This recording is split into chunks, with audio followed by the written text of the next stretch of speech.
नमस्कार प्यारे साथियों, आपका स्वागत है हमारे यूट्यूब चैनल में। और आप देख रहे हैं डीएलएड तृतीय सेमेस्टर के लिए हमने आपका मैथ स्टार्ट किया हुआ है, जिसमें आपका आज नया चैप्टर चालू होगा और चैप्टर नंबर 11 हम आज स्टार्ट करने जा रहे हैं, जिसके अंतर्गत हम सीखेंगे सांख्यिकी के क्वेश्चनों को।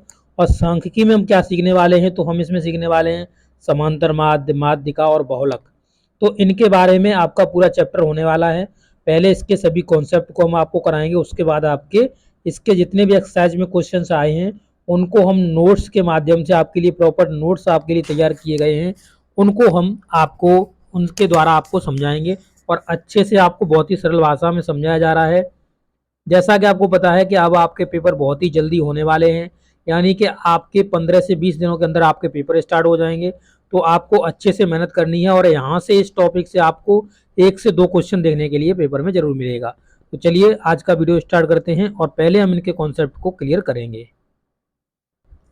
देखिए साथियों, ये आपका पूरा चैप्टर है, इसमें आप देख सकते हैं 11 चैप्टर है। और यहाँ पर देखेंगे अवर्गीकृत आंकड़ों के समांतर माध्य। समांतर माध्य हम सीखेंगे जो अवर्गीकृत होंगे, मध्यिका सीखेंगे यानी मीडियन सीखेंगे, और बहुलक यानी हम मॉड के बारे में सीखेंगे। तो पहले हम इसके जो कॉन्सेप्ट हैं आपके समांतर माध्य के, उनको हम सीखना स्टार्ट करते हैं। तो आप देख सकते हो जो आपका समांतर माध्य होता है वो क्या होता है। तो देखिए इसकी जो परिभाषा है वो यहीं से आप सीखते जाइए, क्योंकि इन सब की परिभाषाएं क्वेश्चन के रूप में हमसे पूछी हुई हैं। आपकी जो एक्सरसाइज दी गई है उसमें पूछा गया है, तो आप अभी से कर लीजिए क्योंकि वहां पर मैं इनको नहीं कराऊंगा। ठीक है, तो देखिए यहाँ पर समांतर माध्य होता है जो आपका अर्थमेटिकल मीन होता है। इसमें क्या होता है, सजातीय आंकड़ों के योगफल को आंकड़ों की संख्या से भाग देने पर प्राप्त भागफल को ही समांतर माध्य कहते हैं। तो इसका क्या फॉर्मूला है, तो आप यहाँ पे फॉर्मूला इसका पूरा दिख रहे होंगे, ये आपका पूरा फॉर्मूला है जो आपको दिख रहा है यहाँ पे। देखिए, तो आपको समांतर माध्य निकालना है तो सभी आंकड़ों का योगफल आप लिखेंगे ऊपर, जितने भी आपको आंकड़े दिए गए होंगे उनको आपको लिखना है, सभी का योगफल करना है, उनको प्लस कर लेना है। उसके बाद आंकड़ों की संख्या यानी कितने नंबर ऑफ आंकड़े दिए गए हैं आपको, वो आपको लिख लेना होता है नीचे। जिस प्रकार से आप नीचे देखेंगे तो यहाँ पे देखने के लिए आपको मिलेगा कि देखिए यहाँ पे समांतर माध्य निकाल रहे हैं तो हमारे पास जो आंकड़े हैं x1 है, x2 है, x3 है, इसी तरीके से प्लस प्लस करते हुए हम जाएंगे तो xn तक ही जाएगा। और इसमें अगर xn तक है तो यानी n आपके जो आंकड़े हैं वो नंबर ऑफ n आंकड़े हैं, तो उनको आप नीचे रखेंगे। तो इसको फॉर्मूले के रूप में जब हम कन्वर्ट करते हैं तो आपका आ जाता है जो आपका होता है अर्थमेटिकल मीन, यानी मीन m से डिनोट किया जाएगा। और सिग्मा x का मतलब होता है, सिग्मा का मतलब होता है किसी चीज का जोड़ करना, तो सिग्मा x हो जाएगा। और n यहाँ पे नंबर ऑफ जो आपके आंकड़े दिए गए होंगे उनकी यहाँ पे संख्या दी गई है। ठीक है, तो ये आपको समझ में आ गया होगा। अब देखेंगे, आगे बढ़ेंगे। देखिए तो यहाँ लिखा है, यदि पदों के साथ साथ उसकी बारंबारता भी दी जाए तो ऐसे, यदि हमें पद दिए गए हैं उसके साथ उसकी बारंबारता दी जाए, यानी जो पद दिया गया है वो कितने बार रिपीट हुआ है। बारंबारता का मतलब होता है फ्रीक्वेंसी, फ्रीक्वेंसी का मतलब होता है कितने बार वो रिपीट हुआ है, कितने बार उसकी आवृत्ति हुई है, वो चीज होती है। तो यहाँ पर जो आपको पद देख रहे हैं आप x1 x2 x3 पदों की दी गई है, और यहाँ पर जो आपको फ्रीक्वेंसी दी गई है आप देख सकते हैं f1 f2 f3 इसी तरीके डॉट डॉट करके आगे तक ये जाएगी। तो इस तरीके से आपको फ्रीक्वेंसी दी गई, तब आपका समांतर माध्य क्या होगा, जब दोनों चीजें आपको दी गई हैं, यानी फ्रीक्वेंसी भी दी जाए आपको और आपको यहाँ पर जो आपके पद हैं उनको भी आपको दिया जाए, तो आपको क्या बनेगा फॉर्मूला। तो आप यहाँ पे देख सकते हैं समांतर माध्य बराबर, यहाँ पर दोनों का मल्टीपल कर चलेंगे, f1 x1 plus f2 x2, यानी आपका जो फ्रीक्वेंसी कितने बार रिपीट हुई है वो चीज रखते जाएंगे। और इसी तरीके से जो f1 f2 f3 आप नीचे देख रहे हैं प्लस में, ये आपके क्या होगा, ये जो बारंबारता कितने बार रिपीट हुए उनके योगफल करके उससे हम भाग दे देंगे। ठीक है, तो इसका जो आपका फॉर्मूला आपका पूरा क्रिएट हो जाएगा वो आप यहाँ पे देखेंगे, सिग्मा एफ एक्स, यानी ऊपर वालों को जोड़ोगे ना तो सिग्मा का मतलब जोड़ होता है और ऊपर का एफ एक्स जुड़ गया, बट्टे में आपका सिग्मा एफ, यानी जो आपका फ्रीक्वेंसी जितने बार आई होगी उसका जो योग आएगा वो यहाँ पर रखा जाएगा, यानी आप देख सकते हो सिग्मा एफ एक्स बट्टे एन। ठीक है, तो आवृत्ति जो मतलब जितने बार आया हुआ उदाहरण से आप अच्छी तरीके से समझ जाएंगे इसको और बढ़िया आपका हो जाएगा। जैसे ये आपको आंकड़े दिए गए हैं, ये आपको जो आंकड़े दिख रहे हैं वो आपके अवर्गीकृत आंकड़े हैं, इनका आपको समांतर माध्य ज्ञात करना है, यानी अर्थमेटिकल मीन आपको बताना है इनका।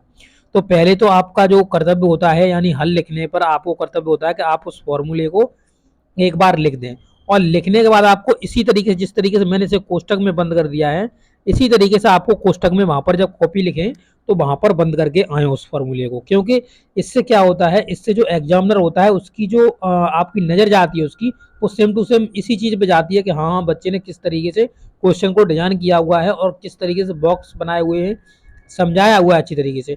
तो इस तरीके से ये समझाने का एक अच्छा तरीका होता है, इससे आपके फुल मार्क्स आपको मिलते हैं, आपका एक भी नंबर नहीं कटता है। ठीक है, तो आपको क्या करना है, देखिए यहाँ पे समांतर माध्य बराबर लिखा हमने, तो यहाँ पे देखो कुल पदों का योग आपको ऊपर लिखना है, उसके बाद कुल पदों की संख्या लिखनी है, यानी कुल पदों का योग यानी सिग्मा एक्स बट्टा एन लिखना है। तो यहाँ पर हम क्या करेंगे, इन सभी जो पद आपके दिए गए हैं, जैसे 56 दिया है, 42 दिया है, इन सभी को हम प्लस प्लस के साइन में यानी प्लस इन्हें हम जोड़ लेंगे।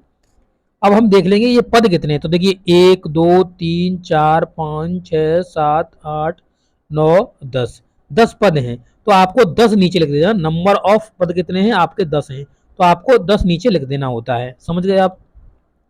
अब यहाँ पर हम इन सबको जोड़ देंगे, इन सबको जोड़ने के बाद देखिए इनको जोड़ने का एक तरीका भी मैं आपको बता देता हूँ।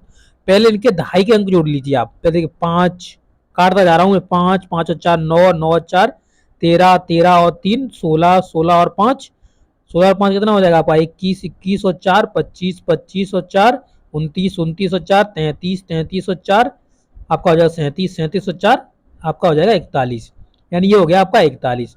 अब दहाई का अंक है, यानी इस पर एक आपको जीरो रखना है, दहाई यानी 10वें स्थान पर आपकी जो दहाई चलती है 10 के बाद, तो यानी आपको एक जीरो रख लेना है। अब इसके बाद आपका इकाई का अंक आपको जोड़ लेना, देखिए 6 और 2 8, 8 के बाद 8 16, 16 और 2 आपके हो गए 18, 18 और 8 आपके हो गए 26, 26 और 5 हो गए 31, 31 और 5 आपके हो गए 36, 36 और 4 हो गए 40, यानी 40 ये हो गया, 40 ये हो गया। 410 और 40 कितना हो गया, 450। तभी यहाँ पे आप देख रहे हैं कि आपका 450 दिया हुआ है, यानी 450। अब हमको कितना 10 से भाग देने रहा है, तो आप इस तरीके से 10 से आप भाग देंगे तो ये जीरो से जीरो कट जाएगा, यानी आपके पास बचेगा 45। तो इसका जो समांतर माध्य होगा वो आपका 45 आ जाएगा। तो आपके लिए बहुत ही अच्छा तरीका होता है, इस तरीके से अगर आप जोड़ते हैं तो आपको बहुत ही आसानी से हम इनको जोड़ सकते हैं। ठीक है, तो ये आपका आंसर हो जाएगा।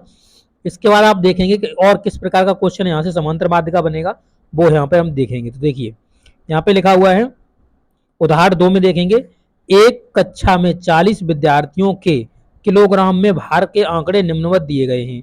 तो किस तरीके से दिए गए हैं, देखिए इसी प्रकार से आपको पेपर में देखने के लिए मिलेगा, ये क्वेश्चन में पूरी आपको सारी दी गई होगी। तो किलोग्राम में भार देख लीजिए, यानी 40 किलोग्राम का एक है, मतलब 40 किलोग्राम के हैं, 41 किलोग्राम के, 42 43 44 45 किलोग्राम के, ये आपके कैंडिडेट्स हैं। अब देखिए यहाँ पे आप देख रहे हैं बारंबारता, यानी एफ लिखा हुआ है, यानी 40 किलोग्राम के जो व्यक्ति हैं उनकी संख्या कितनी है, 8 है, क्योंकि 8 बार आया हुआ है, 8 बार यानी आवृत्ति 8 बार हुई हुई है इसकी, यानी जो 40 किलोग्राम 40 किलोग्राम के जो कैंडिडेट्स हैं वो आपके 8 हैं। इसी प्रकार से आप देखेंगे तो 41 किलोग्राम के आपको 4 मिल जाएंगे, 42 किलोग्राम के आपके 6 कैंडिडेट मिल जाएंगे, और 43 किलोग्राम के आपको 40 कैंडिडेट मिल जाएंगे, मतलब 10 कैंडिडेट मिल जाएंगे, और 44 किलोग्राम के 6 कैंडिडेट और 45 किलोग्राम के आपको 6 कैंडिडेट मिल जाएंगे। यानी जो आप देख रहे हैं ऊपर किलोग्राम है, नीचे बारंबारता है, यानी इतने कैंडिडेट यहाँ पर हैं इस चीज के, यानी जो 40 किलोग्राम के हैं वो 8 हैं, और 41 किलोग्राम के 4 हैं, 42 किलोग्राम के 6 हैं, 43 के 10, 44 के 6 और 45 के 6, यानी इतने के हैं, ये इतने बार रिपीट हुए हैं, यानी इतने के कैंडिडेट्स आपके हैं। यानी जैसा अगर 40 की बात करें तो 40 किलोग्राम का एक है, एक 2 3 इस तरीके से आप देखेंगे, 4 5, 5 के बाद 6, 6 के बाद 7 और 7 के बाद 8, ये आपको दिख रहे हैं, ये सभी 40-40 किलोग्राम के कितने हैं, 8 कैंडिडेट हैं, 41 किलोग्राम के 4 कैंडिडेट हैं। इस तरीके से आपको समझना है, इस तरीके से ये बारंबारता यानी इसका जो रिपीटेशन हो रहा है वो यानी इतने कैंडिडेट्स में उपस्थित हैं। अब ठीक है, अब इसमें जो आपको क्वेश्चन में आप देख रहे हैं, तो क्वेश्चन में आपसे पूछा हुआ है कक्षा के विद्यार्थियों के भार का समांतर माध्य ज्ञात कीजिए। अब इसका आपको क्या बताना है, अर्थमेटिकल मीन बताना है कि इनका जो समांतर माध्य होगा वो आपका कितना होगा। जब आप हल करेंगे तो हल करने पर आपको कुछ इस प्रकार से एक सारणी बनानी होगी, जैसा कि आप देख रहे हैं यहाँ पे बनी हुई है, और जब मैंने आपको इसके हल कराए हुए हैं तब मैंने आपके लिए सारणी सब कुछ बनाया हुआ है, अच्छी तरीके से आपको वहाँ पे समझाया हुआ है। तो यहाँ पे पहले समझने का प्रयास करेंगे। देखिए भार किलोग्राम में एक बॉक्स में हम लिख लेंगे भार किलोग्राम में, एक में बारंबारता लिख लेंगे, और यहाँ पर दोनों का मल्टीपल कर देंगे, यानी सिग्मा जो यानी एक्स और एफ का हम मल्टीपल कर देंगे।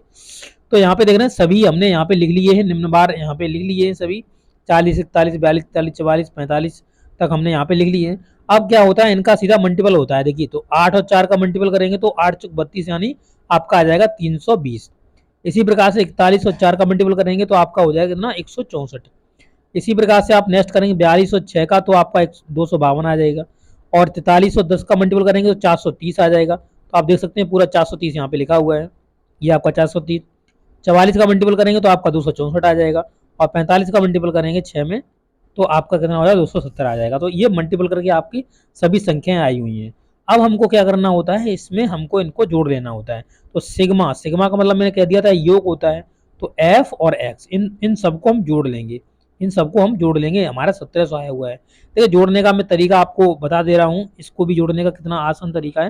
जैसे हम इसको पूरा लिख लेते हैं पहले, 320 प्लस का लिखेंगे 164, 164 प्लस आपका दिया हुआ है 252, 252 ठीक है, प्लस प्लस आपका दिया हुआ 430, क्योंकि यहाँ तो एग्जाम्पल में लिखा हुआ है पर आपको तो वहाँ जोड़ना है। 430, 264 और 264 के बाद आपका लिखा हुआ है 270, 270। अब इसको हमको जोड़ना है। तो हमने आपको बताया आपको क्या करना है, ये चीज आपको याद रखनी है। आपको पहले यहाँ पर जो सैकड़े के स्थान पर नंबर है उसको आपको जोड़ लेना है। तो 3 और 1 4, 4 और 2 6, 6 और 4 10, 10 और 2 12, 12 और 2 14 यानी 14 आ गया, 14। यहाँ पे 2 जीरो लगा दो, क्यों? क्योंकि ये सैकड़े के स्थान पर है। सैकड़े कितना होता है? 100 का सैकड़ा होता है। तो हमने 2 डबल जीरो लगा दिया। अब हम ढाई का करेंगे। तो देखिए 2 और 6 8, 8 और 5 13, 13 और 3 16, 16 और 6 16, 6 22 हो जाएगा, 22 और 7 हो जाएगा आपका कितना 29। और 29 यहाँ पर आप लिख देंगे। तो 29 लिखने के बाद आपको एक जीरो लगाना पड़ेगा। अब आप पूछो कि जीरो क्यों लगा रहे हो, तो इसलिए लगा रहे हैं क्योंकि ये दहाई के स्थान पर है, इसलिए हम इसमें जीरो लगा रहे हैं। अब इकाई के स्थान वाले को जोड़ लेते हैं। तो जीरो से कोई मतलब ही नहीं है। 4 और 2 6, 6 के बाद फिर 6 और 4 10, 10 यहाँ पे हम रखेंगे। तो अब इन्हें आसानी से जोड़ सकते हो आप। तो इसमें अगर 10 दे दोगे तो 300 हो जाएगा, और 300 इस 1400 में जोड़ दोगे तो आपका हो जाएगा कितना 1700। तो इस प्रकार से आप आसानी से जोड़ पाओगे, वहां पे कोई आपको टेंशन नहीं होगी। और इस तरीके से आप औरली भी क्वेश्चंस को जोड़ सकते हो। ये मल्टीपल जो आपका जोड़ है इसे आप औरली भी कर सकते हो, ठीक है। तो ये आप टेक्निक एक अपना सकते हैं इनको जोड़ने के लिए, ठीक है। अब यहाँ पे देखिए तो समांतर माध्य बराबर हो जाएगा सिग्मा एफ एक्स बट्टा सिग्मा एफ। तो यहाँ पे हम सिग्मा एफ हमने जोड़ लिया है, यानी सिग्मा का मतलब हो गया योग, और एफ का मतलब जी जितने भी ये टर्म आए हुए हैं इन सबका हमने योग कर लिया है। अब इसी से हमको इसमें भाग दे देना होता है। तो ठीक है, तो इसमें हम अब 40 से भाग दे देंगे। तो एक बार जीरो से जीरो कट जाएगा, एक जीरो कट जाएगा। आप 4 से भाग दे देंगे 170 में, और जैसे ही आप 4 से भाग 170 में देंगे आपका आंसर आ जाएगा 42.5 किलोग्राम, ठीक है। तो इस तरीके से आपके ये जो समांतर माध्य के जो कॉन्सेप्ट हैं वो आपके कंप्लीट हो चुके हैं। अब हम अगले वीडियो में सीखेंगे कि मध्यिका क्या होती है और इसके क्या कॉन्सेप्ट होते हैं। तो आपको ये वीडियो कैसा लगा है, बहुत आशा करते हैं आपको बहुत अच्छा लगा होगा वीडियो। आपके सभी डाउट्स यहाँ से क्लियर हो गए होंगे। बहुत अच्छे से समझाने का प्रयास किया है। आपका कर्तव्य होता है कि इस वीडियो को ज़्यादा से ज़्यादा शेयर करें और इसे लाइक करें, अपने दोस्तों के साथ ज़्यादा से ज़्यादा फैलाएं, ताकि वो लोग भी हमसे जुड़ पाएँ और अच्छे से अपनी तैयारी को कर पाएँ। ओके, वीडियो देखने के लिए आपका बहुत बहुत धन्यवाद। भगवान करे आपका दिन शुभ हो। Thank you.